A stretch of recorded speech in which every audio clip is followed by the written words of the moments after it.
백류경. 첫 번째, 어리석은 사람이 소금을 먹은 비유.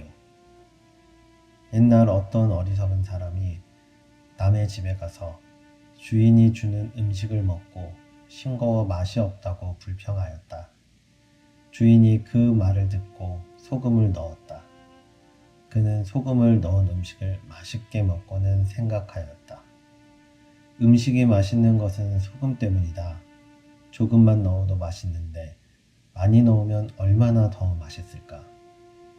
그리고 그 어리석은 사람은 무지하게도 쓸데없이 소금만 먹었다. 소금만 먹고는 입맛을 잃어 도리어 병이 되었다. 이것을 비유하면 마치 저 외도들이 음식을 절제하여야 도를 증득할 수 있다는 말을 듣고 7일 혹은 보름 동안 음식을 끊었으나 배만 고플 뿐 도에는 아무 이익이 없었던 것과 같다. 저 어리석은 사람이 소금이 맛있다고 쓸데없이 소금만 먹어 입맛을 잃은 것처럼 이것도 또한 중도를 따르지 않아 마찬가지이다. 두 번째, 어리석은 사람이 소젖을 모은 비유. 옛날 어떤 어리석은 사람이 장차 손님을 청하여 소의 젖을 모아 대접하려고 자리를 마련하고는 이렇게 생각했다. 내가 만약 날마다 미리 소젖을 짜두면 소젖은 점점 많아져 마침내 둘 곳이 없게 될 것이며 또한 맛도 변해 못쓰게 될 것이다. 그러니 이렇게 하기보다는 소젖을 소 뱃속에 모아두었다가 소를 끌고 와서 젖을 짜려 하였으나 그 소의 젖은 말라 없어지고 말았다. 그리고 거기 모인 손님들은 성을 내거나 혹은 비웃었다. 어리석은 사람도 이와 같아서 보시를 하려다가 내게 재물이 많이 쌓이기를 기다렸다가 한꺼번에 보시하리라. 이렇게 생각하지만 모으기도 전에 세금이나 불에 타거나 물에 휩쓸리거나 혹은 도적에게 빼앗기거나 또는 갑자기 목숨을 마치기 때문에 적절한 시기에 보시할 수 없게 된다. 저들 또한 이와 같다. 세 번째, 배로 머리를 때려 부순 비유. 옛날 어떤 어리석은 사람이 있었는데 그는 머리에 머리카락이 없었다. 그때 한 사람이 배를 가지고 와서 그의 머리를 때렸다. 그렇게 두세 번을 치니 머리 곳곳에 상처가 생기고 터지고 하였다. 그런데도 저 어리석은 사람은 잠자코 참으면서 피할 줄을 몰랐다. 옆에 있던 사람이 그것을 보고 말하였다. 왜 피에 달아나지 않고 그 자리에 그대로 있으면서 맞기만 하여 머리를 상하게 하는가? 그는 대답하였다.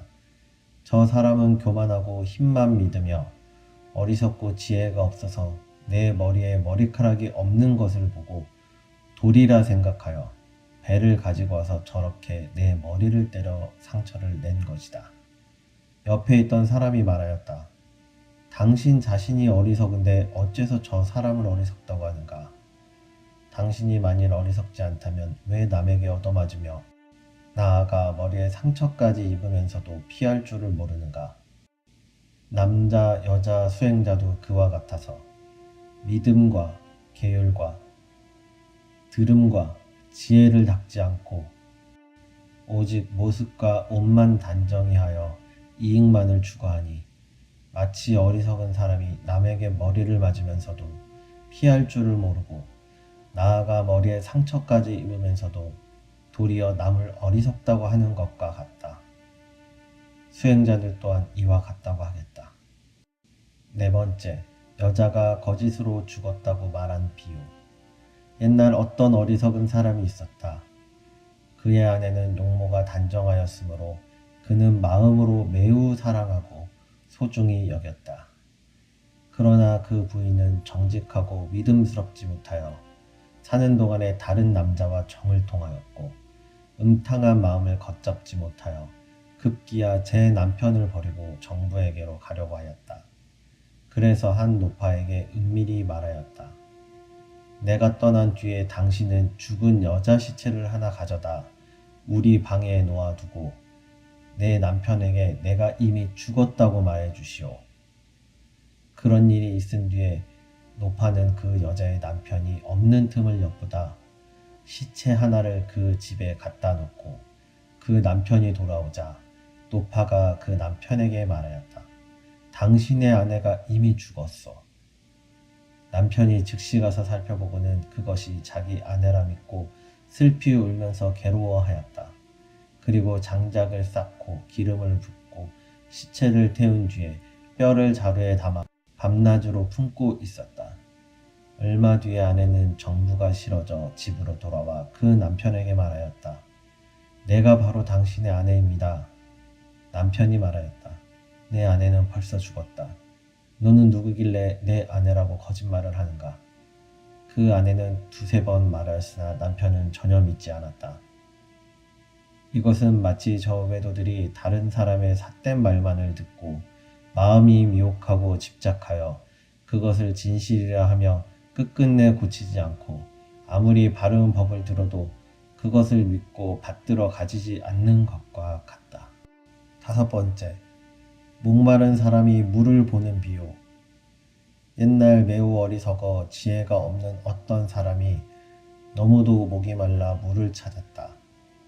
더울 때 아른거리는 아지랑이를 보고는 물이라 생각하고 곧 달려가다 강에 이르게 되었다. 그는 이미 강에 이르렀으나 바라만 보고 마시지는 않았다. 곁에 있던 사람이 말하였다. 당신은 갈증으로 괴로워하며 물을 찾더니 지금은 강에 왔는데도 왜 물을 마시지 않는가? 어리석은 사람이 대답하였다.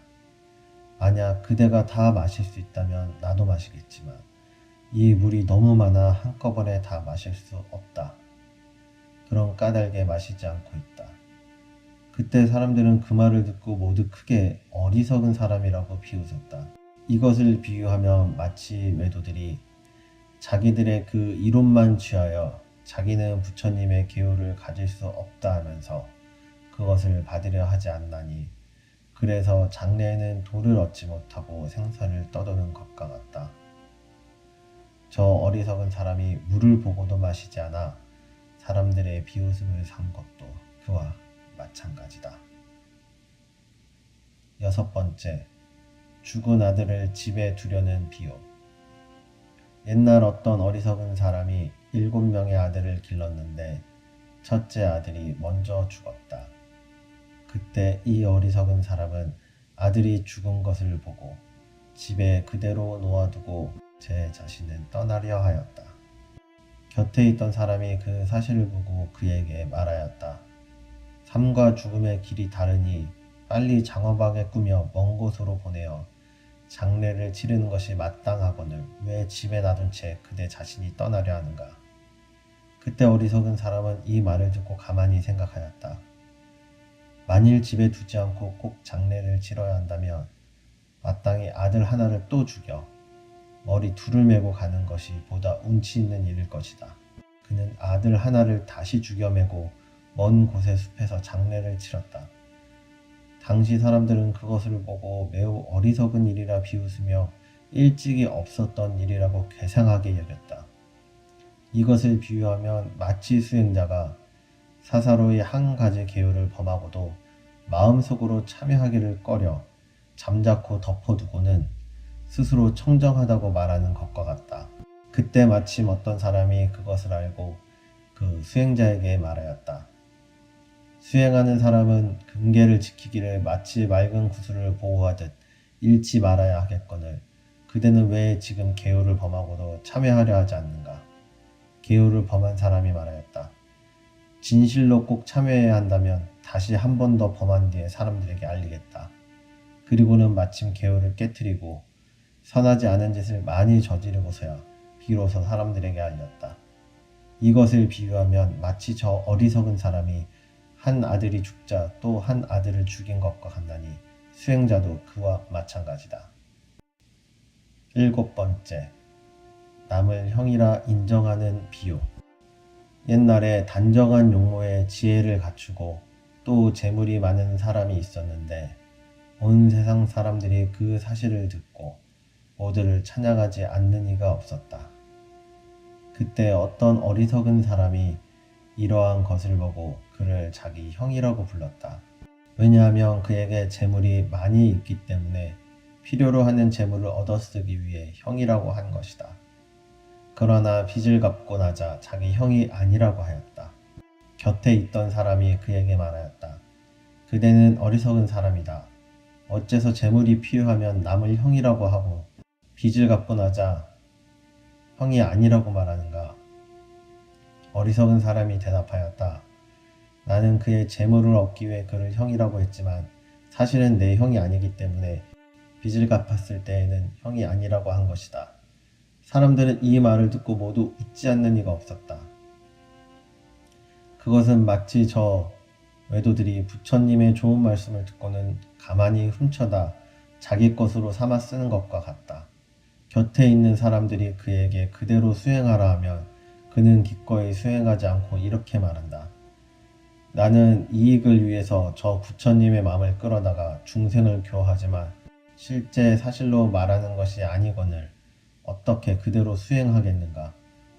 이것을 비유하면 마치 어리석은 사람이 재물을 얻기 위하여 남을 자기 형이라 하다가 빚을 갚고 나자 다시 형이 아니라고 하는 것과 같나니 이건 역시 그와 마찬가지다. 8번째, 도둑이 나라 창고에 물건을 훔친 비유. 과거 세상에 어떤 도둑이 있었다. 그는 왕의 창고에서 물건을 훔쳐 멀리 도망갔다. 그러자 왕은 사람을 보내 사방으로 찾게 하여 결국 그를 잡아 왕 앞으로 데리고 갔다. 왕이 그가 가지고 있는 옷의 출처를 캐묻자 도둑은 대답하였다. 이 옷은 우리 조부 때부터 전해오는 물건입니다. 왕은 그 옷을 입어보라고 하였다. 그 옷은 사실 도둑이 본래부터 가지고 있던 옷이 아니기 때문에 입을 줄을 몰랐다. 손에 끼어야 할 것을 다리에 끼고 허리에 메어야 할 것을 도리어 머리에 썼다. 왕은 그 도둑을 보고 대신들을 모아 그 일을 밝히기 위해 그에게 말하였다.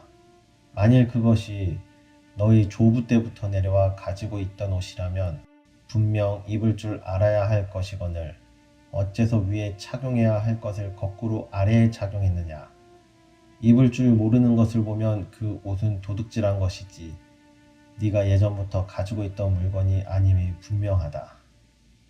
이것을 비유하며 왕은 부처님과 같고 법의 창고는 법과 같다. 또한 어리석은 도둑은 저 외도들 같아서 부처님의 법을 훔쳐 듣고 자기들의 법 안에 덧붙여 두고 자기들의 것이라 하면서도 그것을 제대로 알지 못하기 때문에 부처님의 법을 펼 때에 어느 것이 위이고 아래인지 혼미해져서 법의 모양을 모르는 것과 같은 것이다. 마치 저 도둑이 왕의 법의 옷을 얻고도 입는 순서를 알지 못해 뒤바꿔 입는 것도 마찬가지다. 9번째, 아버지의 덕행을 찬탄하는 비유. 옛날 어떤 사람이 여러 사람 앞에서 자기 아버지의 덕을 칭찬하며 이렇게 말하였다. 우리 아버지는 인자하여 남을 해치지 않고 도둑질하지 않으며 말이 진실하고 또 보시를 잘하신다. 그때 어떤 어리석은 사람이 이 말을 듣고 곧 이렇게 생각하였다. 우리 아버지의 덕행이 당신 아버지보다 더 낫다. 사람들이 물었다. 어떤 덕행이 있는지 그 행한 일들을 말해보라. 어리석은 사람이 대답하였다. 우리 아버지는 어릴 때부터 음욕을 끊어 더러움에 물든 적이 전혀 없다. 사람들이 말하였다. 만일 음욕을 끊었다면 어떻게 그대가 태어났는가? 그렇게 캐묻자 그는 사람들의 심한 비웃음을 받았다. 마치 세상에 무지한 사람이 남의 덕을 칭찬하려다가 그 사실을 제대로 알지 못하여 도리어 비방을 받은 것처럼 저 어리석은 사람이 그 아버지를 칭찬하는 것이 좋겠다고 생각하여 말실수를 한 것도 그와 마찬가지다. 10번째, 삼층 누각의 비유. 옛날 세간에 어떤 미련한 부자가 있었는데 그는 어리석어 아무것도 아는 것이 없었다. 그가 다른 부잣집에 갔다가 높고 넓으며 웅장하고 화려하며 시원하고 밝은 3층 누각을 보았다. 그는 마음에 부러움이 생겨 이렇게 생각하였다. 나는 돈과 재물이 저 사람보다 떨어지지 않는다. 그런데 왜 나는 지금까지 이런 누각을 짓지 않았을까? 이런 생각을 하고는 곧 목수를 불러 물었다. 저 집처럼 아름다운 집을 지을 수 있겠는가? 목수가 대답하였다. 저 집은 제가 지은 집입니다. 지금 나를 위해 저런 누각을 지어달라. 이에 목수는 곧 땅을 재고 벽돌을 쌓아 누각을 짓기 시작했다. 어리석은 사람은 벽돌을 쌓아 집을 짓는 것을 보고도 의혹이 생겨 분명하게 알 수가 없어서 목수에게 물었다. 어떤 집을 지으려는가? 목수가 대답하였다. 3층 집을 지으려 합니다. 어리석은 사람이 다시 말하였다. 나는 아래 2층의 집은 필요 없다. 우선 나를 위해 맨 위층 집부터 지어라. 목수가 대답하였다. 그런 일은 있을 수 없습니다. 어떻게 맨 아래층을 짓지 않고 어떻게 둘째 층 집을 지을 수 있으며 둘째 층 집을 짓지 않고 어떻게 셋째 층 집을 지을 수가 있겠습니까? 그러나 어리석은 사람은 고집하며 말했다. 내게는 지금 아래 2층의 집은 필요 없다. 그러니 나를 위해 반드시 맨 위층 집만 먼저 지어라. 그때 사람들은 이 말을 듣고 모두 비웃으며 이렇게 말하였다. 어떻게 맨 아래층 집을 짓지 않고 위층을 짓겠는가? 이것을 비유하면 수행자가 부지런히 산보를 공경하지 않고 게을리에 놀면서 사막을 구하며 이렇게 말하는 것과 같다. 나는 지금 개정해 사막은 필요 없고 오직 부처만이 되고 싶다. 그가 세상 사람들의 비웃음을 받는 것도 마치 저 어리석은 사람과 다름이 없을 것이다.